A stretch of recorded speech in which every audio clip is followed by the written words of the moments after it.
ত্রয়োদশ জাতীয় নির্বাচনে জনরায়ের প্রতিফলন হয়েছে বললেন প্রধানমন্ত্রী তারেক রহমান। প্রশাসনের ঠিকমতো কাজ করেছে বলেই তা সম্ভব হয়েছে বলেও জানান তিনি। 4 দিনব্যাপী জেলা প্রশাসক সম্মেলনের উদ্বোধনী বক্তব্যে এ কথা বলেন প্রধানমন্ত্রী। সকালে রাজধানীর ওসমানী স্মৃতি মিলনায়তনে এই সম্মেলনে যোগ দেন প্রধানমন্ত্রী।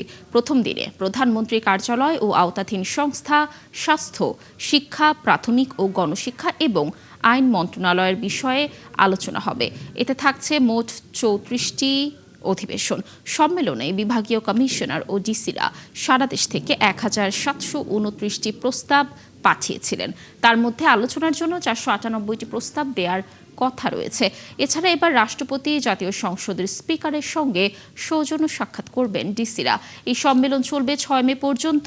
গত বিএনপি সরকার গঠনের পর এটি প্রথম ডিসি সম্মেলন।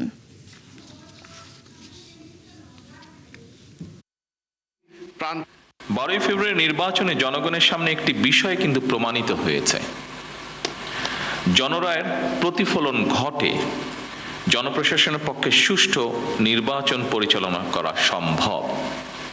আমি যেটি বলতে যাচ্ছি, জনপ্রশাসন যদি সঠিকভাবে কাজ করে তাহলে অবশ্যই জনগণের রায় যে প্রতিফলিত হয় সেটি আপনারা প্রমাণ করেছেন 12 তারিখের নির্বাচনে।